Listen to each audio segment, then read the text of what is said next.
श्री गणेशाय नमः, श्री सरस्वत्यै नमः, श्री गुरुभ्यो नमः, श्री कुलदेवतायै नमः, श्री सीतारामचंद्राभ्याम नमः, श्री सद्गुरु साईनाथाय नमः. या 50व्या अध्यायात बाबांनी नानांना गीतेच्या चौथ्या अध्यायात अज्ञान जाताच गुरुद्वारे कशी ज्ञानप्राप्ती होते आणि अज्ञान हा वाणीचा विषय आहे, ज्ञान नव्हे, याविषयीचे सविस्तर विवेचन आहे. अनेक भक्तांनी चौथा अध्याय वाचला, पण त्याविषयी अनेक शंकाही काढल्या. काहींनी तर नानांनाच दोष दिला. विनाकारणच या श्लोकात अवग्रह देऊन हा नवीनच विषयाला तोंड फोडले असे त्यांना वाटले. काहींनी तर नाना स्वतःचे ज्ञान मिरवतात की काय असे म्हणू लागले. पण हेमाडपंथांना यात काही वावगे वाटले नाही. पण येथे हे लक्षात ठेवले पाहिजे की मी आत्मा आहे, शुद्ध बुद्ध मुक्त आहे आणि मूर्तिमंत चैतन्य हेच माझे अस्तित्व आहे, याला ज्ञान म्हटले आहे. तर मी पापी, अभागी, दुर्दैवी जीव आहे, हे अज्ञान. मायेमुळे जीव या अज्ञानात राहतो, त्याच्या जन्माचे मातेरे होते. पण एकदा का हे अज्ञान दूर करणारा गुरु भेटला, आणि तो गुरु म्हणजे प्रत्यक्ष परमेश्वरच, तो भेटला की मग जीवात्मा ज्ञानी होतो आणि सर्वोच्च मुक्ती आणि सर्वोच्च सुख याचा तो धनी होतो. खरं तर देव आपल्या हृदयात असूनही ते आपल्याला कळत नाही, हीच माया आहे. आपण स्वतःला कुणीतरी वेगळे आणि इतरांना वेगळे समजतो. हा भेद करून आपण दुःखी होतो, हेच ते अज्ञान. त्याचा नाश करणे हे महत्वाचे आहे. जीव ब्रह्माची ऐक्यता हाच या अध्यायाचा विषय आहे.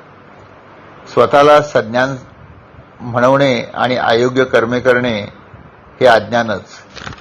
जे वर्णाश्रमाने नेमून दिलेली कर्म करतात ते सद्वर्तनी. अविद्येने आपल्या हातून अयोग्य कर्मे होतात. अविद्या, काम, कर्मबंध हे सर्व तुटले पाहिजे. अज्ञानाने काम, क्रोध हे निर्माण होतात आणि आपला नाश करतात. शहाणे लोक हे विद्येकडे वळतात, तर मूर्ख लोक अविद्येकडे वळतात. शहाणे आणि मूर्ख लोक एकाच ठिकाणी जरी राहिले तरी दोघांचे भाग्य हे वेगळेच असते. जसे एखाद्या तळ्यातील भुंगा आणि बेडूक यांचे भाग्य वेगळे असते, त्याचप्रमाणे दोघेही शेजारी राहतात. पण भुंग्याला मध मिळतो तर बेडकाला किडे खाऊन राहायला लागते. दुसरं उदाहरण हेमाडपंथांनी असं म्हटलेलं आहे की पायाळू माणसाच्या डोळ्यात अंजन पडले की त्याला भूमिगत धन दिसते. तसेच गुरुभक्तीचे वरदान लाभले की अज्ञान निवृत्ती झाल्याने स्वस्वरूप दिसू लागते.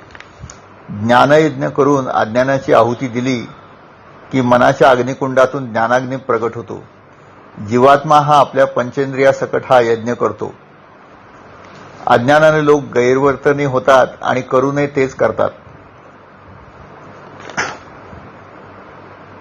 काम, क्रोध हे यांचा त्रास सर्व जीवांना होतो. ते पाण्या वाचून बुडवतात, अग्नी वाचून जाळतात, शस्त्राविणा मारतात, दोराविणा बांधतात. यासाठी गुरुला संपूर्ण शरण जाऊन ज्ञान म्हणजे काय हे माहिती करावे, म्हणजे कामक्रोधांचा नाश होईल आणि भगवंताची प्राप्ती होईल. जशी चंदन वृक्षाला सर्पांनी वेटोळी घातलेली असतात, तशी ज्ञानगर्भाला कामक्रोधाची वेटोळी असतात. सर्पांना मारल्याशिवाय चंदन मिळणार नाही, त्याचप्रमाणे कामक्रोधांना मारल्याशिवाय ज्ञान मिळणार नाही. सुरुवातीला ब्रह्म हे अरूप आणि अव्यक्तच होते, पण अविद्येने ते दृश्यमान झाले आणि अविद्येमुळेच ते जगाच्या रूपात दिसते. ज्ञानाची प्राप्ती होताच विश्वाचा अंत होतो व सर्वव्यापी परमेश्वर सृष्टीच्या सर्व वस्तूत दिसतो व सर्व एकच ईश्वर रूप आहेत याचे ज्ञान होते. म्हणून अविद्या निरसन हीच ज्ञानप्राप्ती आहे. जगात अनेक पुस्तकी पंडित आहेत, परंतु ते दुर्वर्तनी आहेत, त्यांना सुख नाही. याचे कारण त्यांना स्वस्वरूपाचे ज्ञानच झालेले नाही. ज्याप्रमाणे एखाद्या रत्नावर माती जमली तर त्याचं तेज आपल्याला कळत नाही, त्याचप्रमाणे जेव्हा ज्ञानावर अज्ञानाचा लोप चढतो त्यामुळे तोपर्यंत आपल्याला ज्ञानाचा अर्थही कळत नाही. ज्ञान म्हणजे काय यावर अनेकांनी अनेक शास्त्रे लिहिली आणि आपलेच खरे म्हटले, पण आजवर आत्मा म्हणजे काय हे कोणालाही कळले नाही, कारण तो अनुभवाने समजण्याचा विषय आहे, पुस्तके वाचून समजण्याचा नव्हे. म्हणून लक्षात ठेवा की जोवर आत्मा प्रसन्न होत नाही तोवर तो आपल्यावर कृपा करणार नाही, तोपर्यंत आपण सद्गुरूची म्हणजे परमेश्वराची प्रार्थना करणार नाही. आणि जेव्हा आपण सद्गुरूची प्रार्थना करणार नाही तोपर्यंत आपल्याला आत्मज्ञान किंवा खरं ज्ञान हे मिळणं शक्य नाही. तेव्हा आत्मा प्रसन्न होण्यासाठी एकच मार्ग आहे आणि तो म्हणजे त्याची सेवा करणे. त्याशिवाय तो कधीही आपल्याला प्रसन्न होणार नाही आणि आपल्याला खरं ज्ञान मिळणार नाही, हे भगवंतांनी या श्लोकात म्हटलेलं आहे. असं साईबाबांना नानांना समजावून द्यायचं होतं. श्री बाबांचे 3 मोठे भक्त ते साईबाबांच्याकडे कसे आकर्षित झाले, महाराज भक्तांना कसे आकर्षित करतात, त्यांना कसा अनुग्रह करतात, याविषयीचे हकीकत आहे. पहिले भक्त म्हणजे काकासाहेब दीक्षित. 1909 सालीपर्यंत श्री काकासाहेब दीक्षितांना साई हे नाव सुद्धा माहीत नव्हते, पण त्यानंतर मात्र ते बाबांचे मोठे भक्त झाले. कसे ते पहा. ते नानासाहेब चांदोरकरांचे मित्र होते. पूर्वील आयुष्यात ते लंडनमध्ये जेव्हा राहत होते तेव्हा गाडीत चढता चढता त्यांच्या पायाला इजा झाली आणि तो किंचित लंगडा झाला. याबद्दल ते नानासाहेबांशी बोलत होते. त्यावेळी नानासाहेबांनी त्यांना म्हटलं की तुमचा लंगडा पाय जर सरळ व्हायचा असेल तर तुम्ही माझ्या गुरूंना भेटा, त्यांच्या कृपेने हा लंगडेपणा दूर होईल. पण दीक्षित हे परमज्ञानी होते. ते म्हणाले की मी भेट घेईन, पण मनाचा लंगडेपणा दूर होण्यासाठी. पायाचा लंगडेपणा राहिला तर राहू दे, मला त्याची पर्वा नाही. नानासाहेबांनी त्यांना हेही पटवून सांगितले की तुम्ही बाबांच्या दर्शनाचे पात्र आहात, म्हणूनच तर बाबा तुम्हाला माझ्याकरवी बोलवतायत. तुम्ही आपणहून तेथे स्वतःच तेथे जात आहात. दीक्षितांना हेही ऐकणे मोठे उत्सुकतापूर्ण वाटले. दीक्षित म्हणाले की माझे मन चंचल होत आहे, ही खरी समस्या आहे. तुमच्या गुरुकडून मला त्याचे समाधान हवं आहे. बाबांनाही अशा भक्तांचे आकर्षण होते, कारण हेच खरे भक्त. त्यांना ऐहिक सुख किंवा पायाचा लंगडेपणा याविषयी काही न वाटता त्यांना खरा परमार्थ जाणण्याची इच्छा होती. म्हणून बाबाही त्यांच्या भक्तीने द्रवले आणि त्यांनी एक अगटीत घटना घडवून आणली. त्यांना कसे शिर्डीला आणले ते पहा. धारासभेची निवडणूक होती आणि त्यात यशस्वी होण्यासाठी दीक्षित नगरला गेले होते. त्यांना लोकसंपर्क वाढवणे जरूर होते, म्हणून ते तेथे काकासाहेब मिरीकर यांच्याकडे उतरले. त्या सुमारला तेथे घोड्यांचे प्रदर्शन होते आणि त्यांचे धाकटे बंधू बाळासाहेब मिरीकर मामलेदार हेही तेथे आले. दीक्षितांनी तेथे जनसंपर्काचे काम केले. त्यांचे काम संपले आणि त्यांना शिर्डीची आठवण आली. तेथे जावे वाटू लागले, पण सोबतीचा प्रश्न होता. आश्चर्य म्हणजे त्याचवेळी अचानक तेथे माधवराव सपत्नीक आले. त्यांची सासू आजारी असल्याने ते नगरास आले होते आणि ते जेव्हा गाडीतून जसे उतरले तेव्हा समोर त्यांना नानासाहेब पानसे आणि गद्रे हे बाबांचे भक्त स्टेशनवर दिसले. त्या दोघांची भेट झाली. लगेच गद्रे आणि पानसेंना आठवण आली की दीक्षितांना तर शिर्डीला जायचं आहे आणि माधवराव स्वतःच तेथे आहेत. तेव्हा ते फारच खुश झाले आणि ते म्हणाले की दीक्षितांना सोबत हवी होती, त्याचा तो प्रश्न सुटला. त्याप्रमाणे माधवरावांना त्यांनी मिरीकरांच्या घरी येण्याची विनंती केली. माधवरावांनी तिथलं काम आटपलं आणि ते मिरीकरांच्या घरी गेले. आश्चर्य म्हणजे समोर जाताच त्यांना एक बाबांची मोठी तसबीर दिसली. बाबांचं दर्शन होताच त्यांना एक मोठा शकुनच वाटला आणि ते रोमांचित होऊन ते म्हणाले की ही तसबीर इथे कशी. तेव्हा त्यांना कळलं की ही तसबीर ही काच फुटल्याने दुरुस्त करण्यासाठी तिथे आली होती. बाळासाहेबांच्या बरोबर ती तेथे आली होती. दीक्षितांनी बाबांची तसबीर बघितली आणि तेही रोमहर्षित झाले. आपल्यासाठी जणू बाबा भेटण्यासाठी लवकर तेथे पुढे आलेत की काय असं त्यांना वाटू लागलं. त्यानंतर गाडी येताच त्यानंतर त्यांनी आगगाडीने शिर्डीला कोपरगावला जाण्याचा विचार केला. त्याप्रमाणे गाडी येताच गाडीतली गर्दी बघून त्या दोघांनाही असं वाटू लागलं की त्यातून जाणं शक्य नाही आणि त्यांनी जाण्याचा बेत जवळजवळ रहितच केला होता. पण गार्ड दीक्षितांच्या परिचयातला निघाला व त्यानं त्यांची पहिल्या वर्गातून जाण्याची निर्घोरपणे सोय केली. त्यानंतर ते शिर्डीला पोचले. सुदैवाने त्याच दिवशी नानासाहेबही तेथे पोचले. अशा तऱ्हेने त्या सर्वांनी मग बाबांचे दर्शन घेतले. बाबांना पाहताच दीक्षितांचे मन भक्तीने भरले. बाबांच्या चरणाला त्यांनी मिठी घातली. तर बाबांनी त्यांना म्हटले की तुझी भेट घेण्यासाठी मी पण उत्सुक होतो आणि म्हणूनच मी श्यामाला नगरला पाठवले. दीक्षित थक्क झाले. देवभक्ताचे असे प्रेम बघून त्यांना मोठा धक्काच बसला. आज माझी दृष्टी धन्य झाली, सफळ झाली असं म्हणत त्यांनी बाबांचे पाय धरले. ते जे पाय धरले ते त्यांनी मरेपर्यंत सोडले नाहीत. बाबांनी त्यांची भक्ती बघून त्यांना म्हटले की मी तुला विमानातून स्वर्गात नेईन.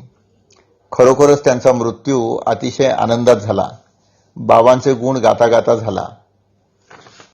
असं म्हणत हेमाडपंतांनी म्हटलंय की माझा मृत्यू बाबांचे गुण गाता माझ्या पुढेच त्यांचा मृत्यू बाबांचे गुण गाता गाता झाला आणि बाबांनी त्यांनी सांगितल्याप्रमाणे त्यांना जणू विमानच पाठवले. कसलाही त्रास न होता त्यांना मृत्यूची प्राप्ती झाली आणि स्वर्गप्राप्ती पण झाली. 1848च्या ज्येष्ठ वद्य एकादशीला ते निवर्तले. गुरुची दया ही अशी असते. गुरुकृपा ही कधीही फेडता येण्यासारखी नाही. आपण गुरुदक्षिणा देऊन त्याची परतफेड करू म्हटलं तर ते शक्यच नाही. त्यांचे सामर्थ्य, दया, निरीच्छता, वैराग्य यापुढे दक्षिणा ही क्षुल्लक आहे. गुरूंचे देणे श्रेष्ठ आहे. असेच बाबांचे दुसरे भक्त पुंडलिकराव वकील हे होते. ते राजमहेंद्री शहरात असताना श्री वासुदेवानंद सरस्वती महाराजांचे तेथे येणे झाले. पुंडलिकराव व त्यांचे सहकारी त्यांचे दर्शन घेण्यासाठी गेले. तेथे दुसऱ्या दिवशी ते तेथील नदीकाठी वाळवंटात भजन करत गेले. तेथेच त्यांना वासुदेवानंद हे स्नानासाठी आले होते. त्यांचे दर्शन झाले. सर्वांनी त्यांना दंडवत घातला आणि त्यांच्याशी चर्चा करता करता बाबांचा संदर्भ आला. वासुदेवानंदांनी त्यांना तिथूनच नमन केले आणि म्हटले की ते माझे मोठे बंधू आहेत. त्यांनी त्यांना बंधू असेच नव्हते म्हटले, कारण वासुदेवानंद ही अग्निहोत्री होते आणि बाबा ही धुनी कायम पेटवत ठेवायचे. त्यामुळे ते जणू सख्खे बंधूच असल्यासारखे होते. त्यानंतर त्यांनी एक नारळ पुंडलिकरावांना दिला आणि म्हटले की हा नारळ जेव्हा आपण शिर्डीला जाल तेव्हा तो माझ्या बंधूंना अर्पण करा. असं म्हणून त्यांनी प्रणाम केला आणि ते म्हणाले की प्रणाम करणे आम्हा साधूंना खरं तर प्रणाम न करणे हे बंधनकारक आहे, पण काही अपवादात्मक परिस्थितीत ते करणे प्राप्तही आहे. त्यानंतर काही दिवसांनी पुंडलिकराव व त्यांचे मित्र शिर्डीला गेले. जाताना त्यांनी मनमाडला आराम केला. त्यावेळी सर्वांना भूक लागली होती आणि त्यांनी चिवडा खायला घेतला, पण तो अत्यंत तिखट होता. तेव्हा कोणी म्हणाले की आपण त्यात नारळ फोडून खोबरे मिसळू आणि ते खाऊ. त्याप्रमाणे त्यांनी नारळ फोडून त्या चिवड्यात मिसळला आणि तो चिवडा खाल्ला. पण तो खाता खाताच त्यांच्या लक्षात आले की आपली मोठी चूक झाली आणि वासुदेवानंदांचेच फळ मिसळले गेले. तेव्हा पुंडलिकराव अत्यंत घाबरले आणि आता बाबांना काय सांगू म्हणून त्यांची मान शरमेने खाली गेली. त्यानंतर ते बाबांच्या भेटीला गेले. बाबांनी गेल्यावर त्यांना वासुदेवानंदांचा नारळ मागितला. तेव्हा तर ते फारच घाबरले, कारण खरं बोलण्याची सोय नव्हती आणि खोटं बोलून चालणारही नव्हते. शेवटी त्यांनी बाबांच्या पुढे कबुली दिली की वासुदेवानंदांचं फळ माझ्या हातून फुटलं आणि मी ते खाल्लं. तेव्हा बाबा म्हणाले की अरे, असे कसे तुम्ही बेजबाबदार. वासुदेवानंदांनी एवढ्या विश्वासाने तुमच्याकडे फळ दिलं आणि ते तुम्ही खाऊन टाकलं. तेव्हा पुंडलिकराव आणखीनच वरमले. मग बाबांनी त्यांना समजावून सांगितले की अरे, तुम्ही माझीच मुलं आहात आणि आपण सर्वजण एकरूपच आहोत. माझ्या इच्छेनेच ते फळ तुम्हाला मिळाले आणि तुमच्या पोटात गेले. तुम्ही ते खाल्ले म्हणजे ते मला मिळालेलेच आहे. आता कशाला पश्चाताप करता. ते ऐकल्यानंतर सर्वांची शंका फिटली. सर्वांना हे ज्ञान झालं आणि पुंडलिकरावांना बाबांचा संदेश कळला. फळ देववण्याचा हेतूही कळला. त्यामुळे पुंडलिकराव व त्यांचे सहकारी पुलकित झाले. तिसरी गोष्ट, वांद्रे शहरात बाबांचे भक्त धुरंधर कुटुंब होते त्यांची आहे. ते सर्वजण रामभक्त होते. साधी राहणी आणि उच्च विचारसरणीने राहत. त्यातून एक बाळाराम नावाचे उच्च विद्या विभूषित, हुशार, ॲडव्होकेट पदवी पूर्ण केलेले असे एक बंधू होते आणि ते विठ्ठल भक्त होते. त्यांचे वडील रामाचे भक्त तर बाळाराम विठ्ठल भक्त. बाळारामांनी अनेक पुस्तकंही लिहिली. त्यातलं समाज वृत्तांत नावाचं पुस्तक आहे. अतिशय सखोल अभ्यास करून त्यांनी ते लिहिलेलं आहे. अध्यात्मातही त्यांनी अशा तऱ्हेने आपले स्थान निर्माण केले. 9 जून 1925 साली ते निवर्तले. त्याआधी 1912 साली ते शिर्डीत साई दरबारी सहकुटुंब आले होते. बाबांना याची अर्थातच पूर्व माहिती होती आणि त्यांनी लोकांना आज माझे दरबारचे लोक येणार म्हणून आधीच सांगितले. त्यानंतर जेव्हा बाळाराम तेथे पोचले तेव्हा बाबा म्हणाले की ही बघा, ही माझी दरबारची माणसं. नंतर धुरंधर बंधू तेथे आले आणि तेव्हा बाबा त्यांच्याशी बोलताना म्हणाले की तुमची आणि आमची 60 पिढ्यांची ओळख आहे बरं. त्यानंतर त्या सर्वांनी दर्शन घेतले आणि त्यांची सेवा केली.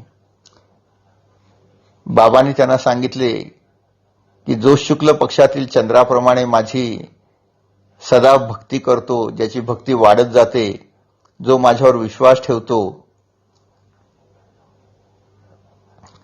तो धन्य होतो. जो एकही मिनिट देवाच्या भजनाशिवाय वाया घालवत नाही, त्याला मुक्ती मिळणार हे नक्की. सर्वांना ते ऐकून खूप समाधान झाले. त्यानंतर बाळाराम बाबांचे पाय दाबू लागले. बाबा त्यावेळी चिलीम ओढत होते. त्यांनी त्यांना आपली चिलीम दिली आणि ओढावायला सांगितली. बाळारामांनी बाबांची आज्ञा म्हणून ती कष्टाने एकदाच ओढली.